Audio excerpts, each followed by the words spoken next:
You're listening to a sermon from Pastor Colin Smith of Open the Bible. To contact us, call us at 1-877-OPEN-365 or visit our website, openthebible.org. Let's get to the message. Here is Pastor Colin. I have to tell you, I think that I am the most underappreciated leader in history. I always felt that, and I guess I always will. So I'm glad to have the opportunity to tell my story. Actually, I often wish there were more people I could share this with. But the truth is, it's actually very lonely where I am these days. People are all bound up with themselves. Nobody has time or interest for anybody else. So thank you for the opportunity. By the way, I hear that your other visitors in past years, John and Simeon and Joseph, that they all spoke with a strange accent. And then that they told you that they got it by being in heaven for 2,000 years. Well, I've not been there, so don't ask me where I got mine. Most people don't even know the great achievements of my life. And I have to tell you, I find that extraordinary. How can it be that so much of what I did accounts for so little today? Let me tell you about myself. Herod was a common enough name in my time, rather like the name Smith is today, I suppose. Actually, there are 3 Herods in your New Testament. There's Herod Agrippa. Now, that was the one that Paul almost persuaded to become a Christian. He was my grandson. Then there was Herod Antipas. Luke called him Herod the Tetrarch. That's my son, by a different wife, of course. He was the one who beheaded John the Baptist. And he also once had a meeting with Jesus. But I'm the one who was known as Herod the Great. And quite frankly, I see it as a title fully deserved. You see, the land of the Jews had been in chaos for centuries. Wars, assassinations, feuds between rival ruling families. The whole thing was a mess. Then, thankfully, the Roman Empire rose. Rome wanted stability, and that was my door of opportunity. My father was appointed as procurator of Judea by no less than Julius Caesar himself. And when he was appointed, my father then appointed me as the governor of Galilee under him. Then, when Julius Caesar was assassinated, you've read about all that stuff, of course, there was a great struggle for power in Rome. And in the end, it was Caesar Augustus who came out on top. Well, now that was good for me, because I was his personal friend. And to cut a long story short, the Roman Senate gave me the title King of the Jews. I was the first to be given that title by Rome. I was put in charge then of the whole area of Judea and beyond. In fact, you would have to go back 1,000 years before my time, all the way back to the time of King Solomon, to find the last Jewish king who ruled over such large territory. And I ruled for 33 years. And throughout that time, there was peace and there was stability. Of course, it took a while to establish order. The first thing that I had to sort out was the religious leaders. I noticed, by the way, just in my visit from your papers, you still have problems with religious extremists. Well, I found that a lot of trouble originated in the temple, so I dealt with it firmly. Here's what I did. There were 72 priests in a ruling group called the Sanhedrin. I eliminated 45 of them. That focused the minds of the rest. Then I established a new inner circle called the chief priests. Now, you'll have read about them in your New Testament. Did you know that that's one of my contributions to history? Well, there were no chief priests in the Old Testament. This was my idea. I established the chief priests, a tight inner group of past and potentially future high priests who would be an inner circle firmly under my control. In fact, I actually kept their robes under lock and key. And I did that for a reason. You see, I wanted religion to be the servant of the state. I have to tell you that the city of Jerusalem was transformed under my leadership. By the way, talking about cities, I love your city. That Sears Tower is something else. Now, that is the kind of thing I would have done if I'd had the technology. I love architecture and I love building on a grand scale. So in my time in Jerusalem, I put up theaters. I built a vast hippodrome where we were able to race horses and chariots. We held athletics meetings in the stadium. In fact, I instituted games in Jerusalem being held every 5 years. I was an athlete myself. Did you know that I was a wrestler?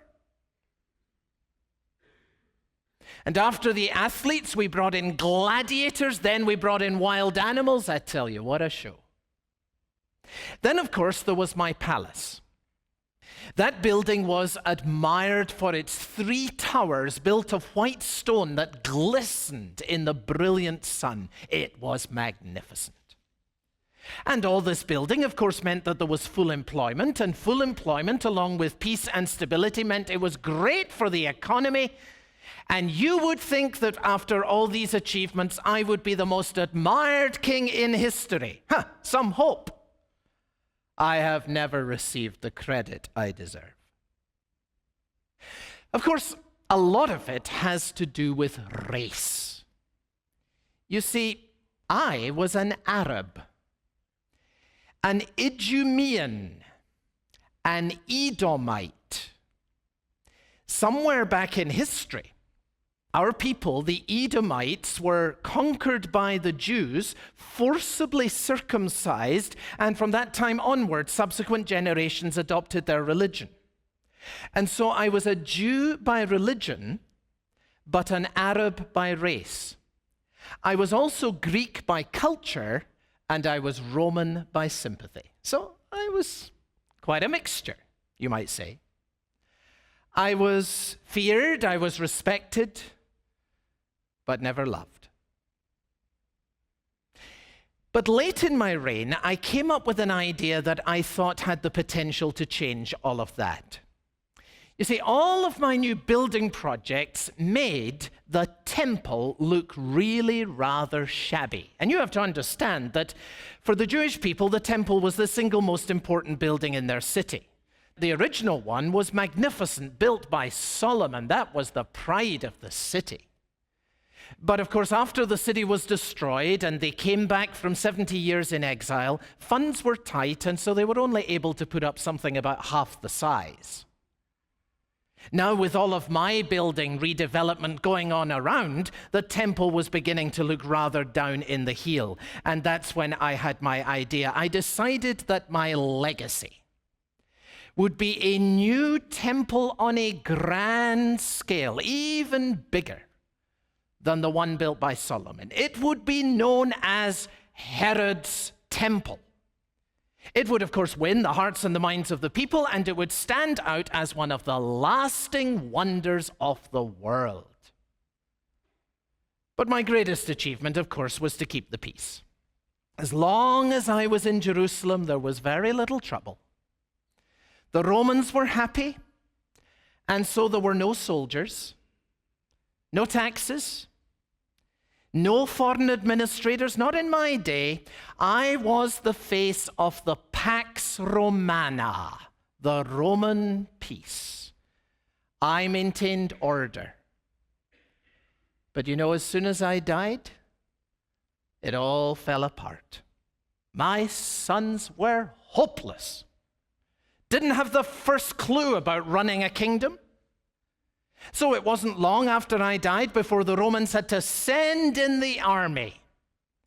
And with the army came the taxes. And then the whole wretched system of tax collectors extorting from the Jewish people. You've read about all of that in your New Testament, of course. All of that happened after my time. And then they sent in another man, Pontius Pilate. What a weakling he was.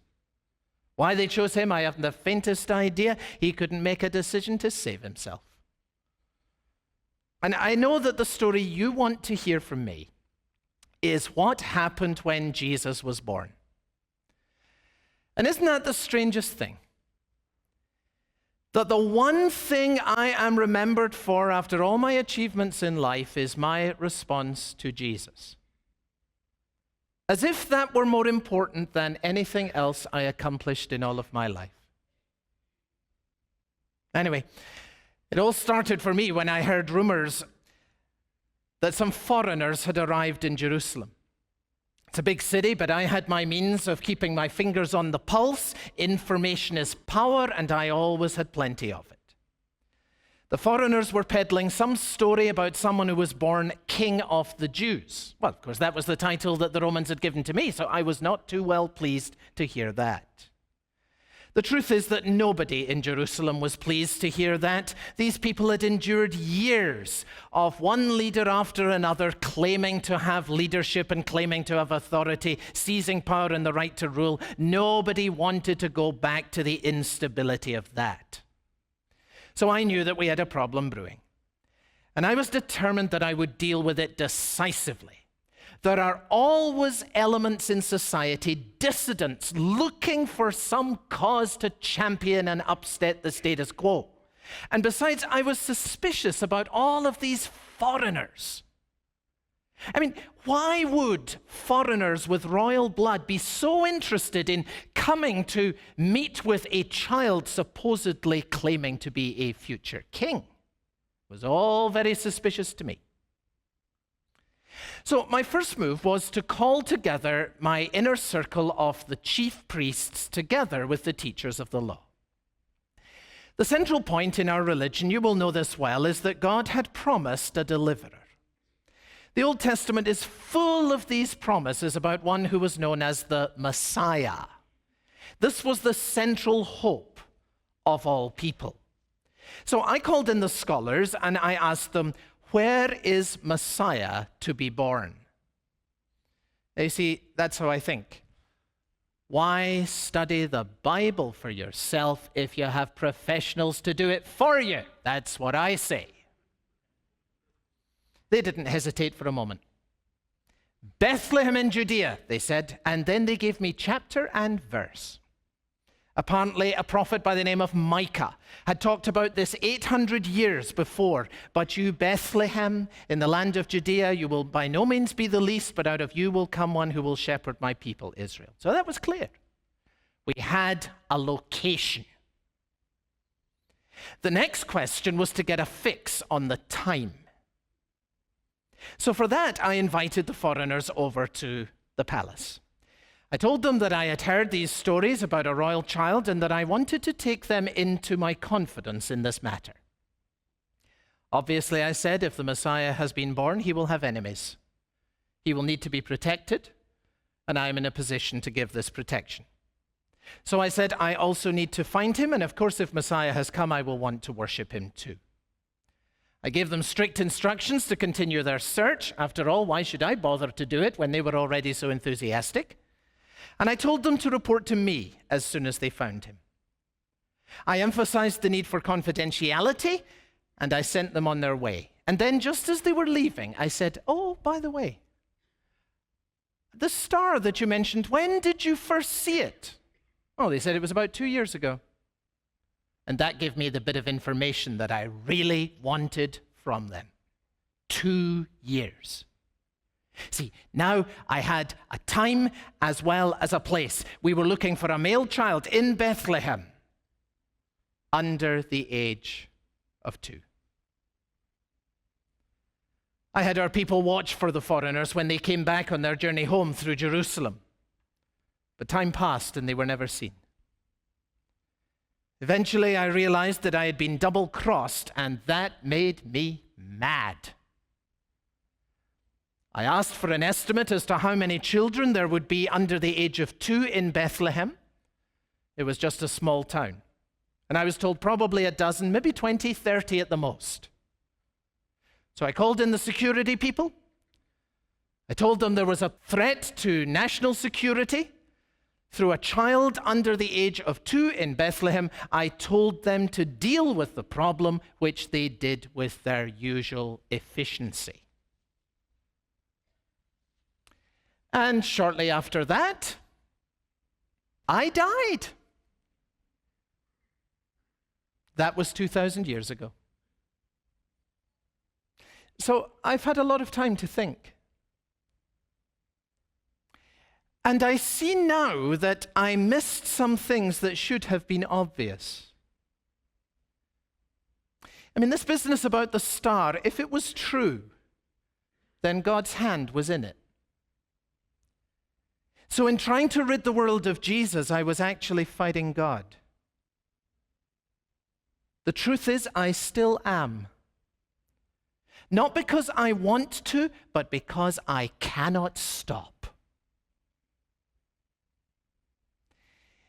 And then if Jesus was really the Messiah promised in the Scriptures, why was I trying to destroy him anyway?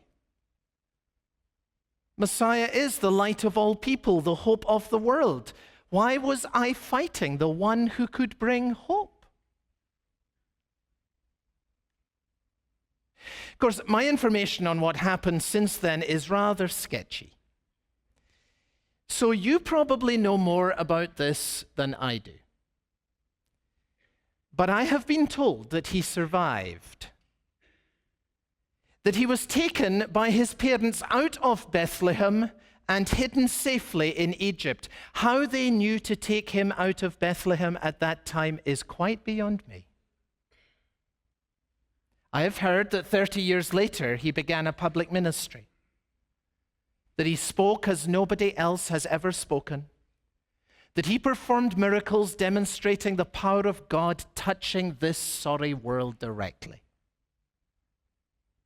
Of course, our people, the Herodians, they worked together with the Pharisees to do what I had tried before. And in the end, he was crucified. But then here's the astonishing thing. He rose from the dead. Rumor down there has it that his name is being proclaimed all over the earth. And that those who believe in him are finding forgiveness and hope and peace and joy. You know the strangest thing?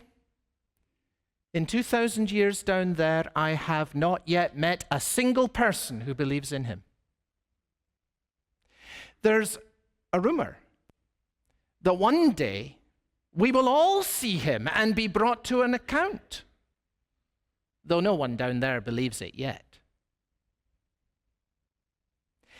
I also heard that before he was born, an angel appeared to his mother and said, "He will be great." That always sticks with me, of course, because that was my name, Herod the Great. The frustrating thing, you know, is that what I accomplished doesn't seem that great now.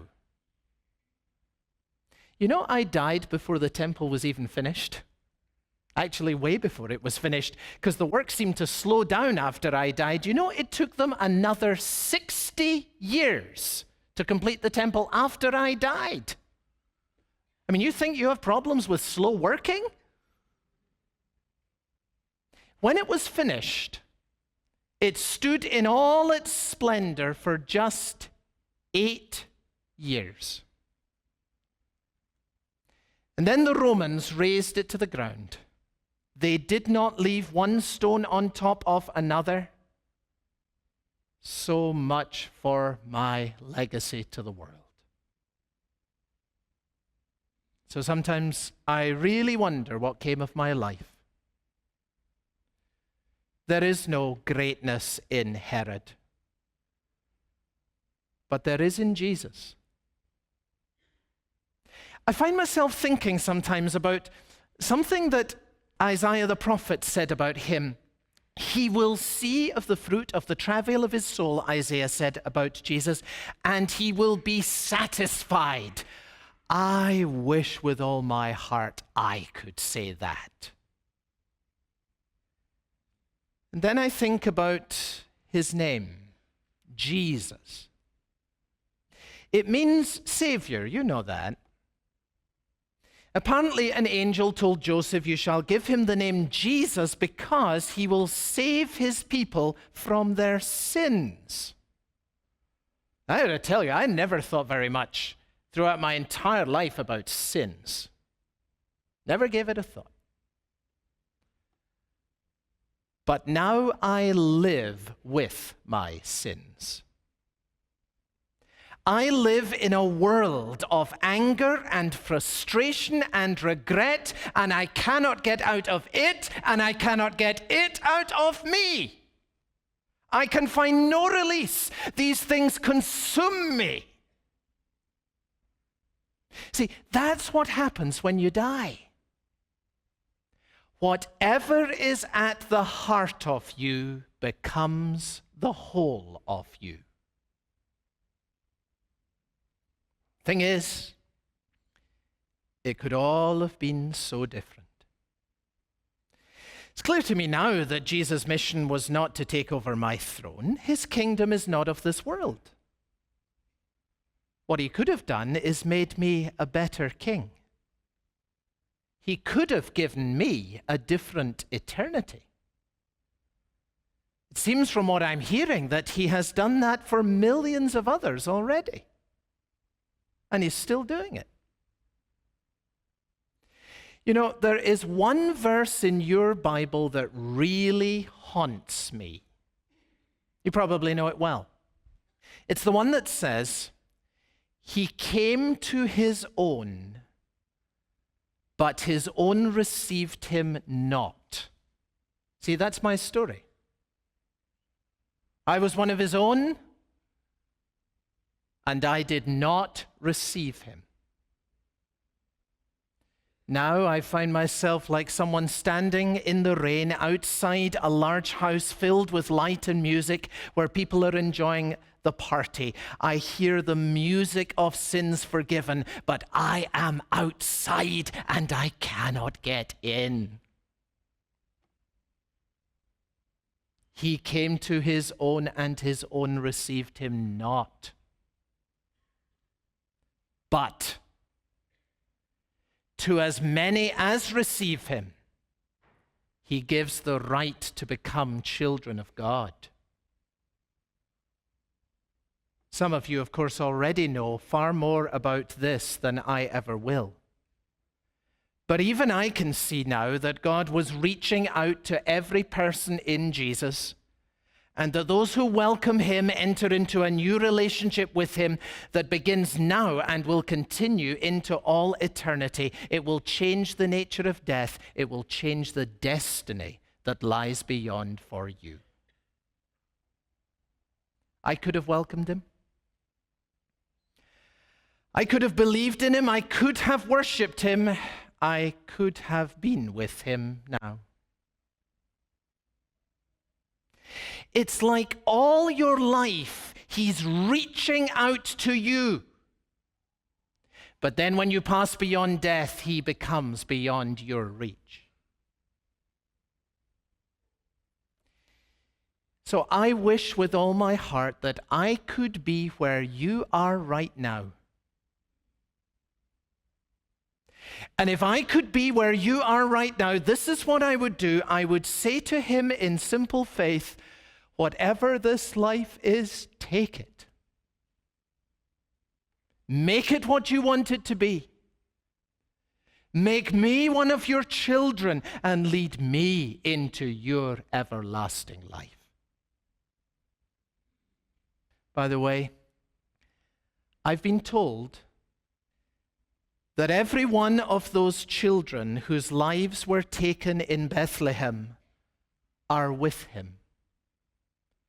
And even now, the full potential of every life is being fulfilled.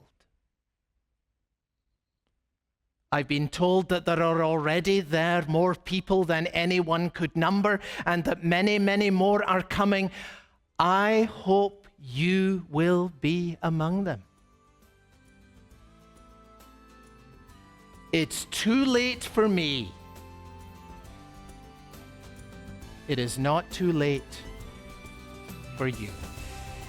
You've been listening to a sermon with Pastor Colin Smith of Open the Bible. To contact us, call us at 1-877-OPEN-365 or visit our website, openthebible.org.